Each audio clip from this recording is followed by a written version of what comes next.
UPMC in Pittsburgh, 3D printing is revolutionizing challenging surgeries that remove even big aggressive tumors hiding in the jaw, and then they rebuild the jaw.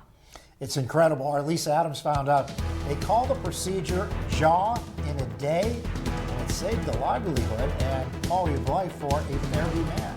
Lisa is here to introduce us to the smiling patient and the expert surgeon who made it all. Lisa? Well, good evening. The patient is 50-year-old Andy Potocki, who found out quite by surprise he had a serious problem inside his jaw. The surgeon he found to tackle it, otolaryngology chief and head and neck division director Dr. Matthew Spector at UPMC Pittsburgh. And UPMC's 3D printing lab may be the real hero in this story. And you just need to do the calculations. Andy Potocki is a legacy science teacher at Erie High School, a dad, a hockey player, and a DJ. But in February 2024, a large and aggressive tumor lurking in his jaw threatened everything. I had some discomfort underneath my lip when I shaved, and so I told my hygienist, I said, it's getting a little tender here, or my gum's receding or whatever. And she said, well, let's take a pano and see. His dental hygienist, a dear family friend, found the problem. I wanted to find out what was wrong with my patient, and more importantly, a guy that was like a son to me. And I said, let's take that X-ray, Andy. It's take a minute. After that minute, research led him to surgeon Dr. Matthew Spector, UPMC Pittsburgh's 3D printing lab, and jaw in a day. Every case that we do now with mandible or maxilla recon is with 3D printing. It is definitely ahead of the curve. There's only a few centers around the country that can print our own models. We can bring those into the operating room. The location of the tumor made Andy's case challenging, but 3D printing precisely revealed the problem. If you hold it up, you can clearly see the tumor. So this was made off of Andy's CAT scan that he had before the surgery.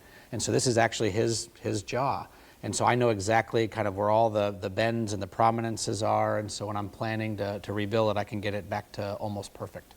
And printed with special plastics precisely guided the surgical solution from removing the tumor to reconstructing Andy's jaw.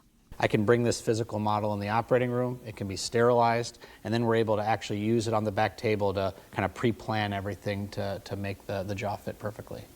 That 46-page pre-plan called for implanting teeth sockets into Andy's non-weight-bearing fibula bone before removing a long section of it to fashion a new jaw. It was 9 hours of surgery, but truly jaw in a day, far different than how it used to be done. So you can put in the leg bone, get everything rebuilt, but then the lip will sink in, you have no teeth when you wake up, and then we stage the reconstruction. The jaw in the day benefit is that he wakes up and you have teeth, you have your lip out, and you look almost normal from the beginning. I remember looking into a mirror. The 3D printed teeth were an exact replica of the teeth I had. But there was a tracheostomy, plenty of tubes and wires, 16 months of a soft diet, and a long recovery ahead. The hardest thing I've ever done in my life was the 8 days in the hospital away from my kids. But my amazing wife was there every single day, and it made my day every day when she walked in the room.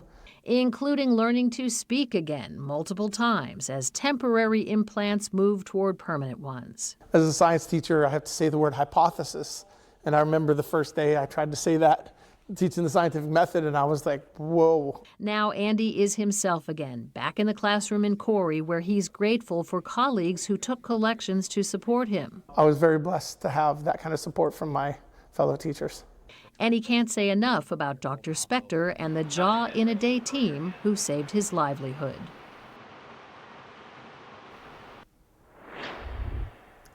What a cool story to have a chance to report on. Andy told me he has actually ice skated again at least one time so far. He says so many special connections along his road to treatment and healing were no coincidence.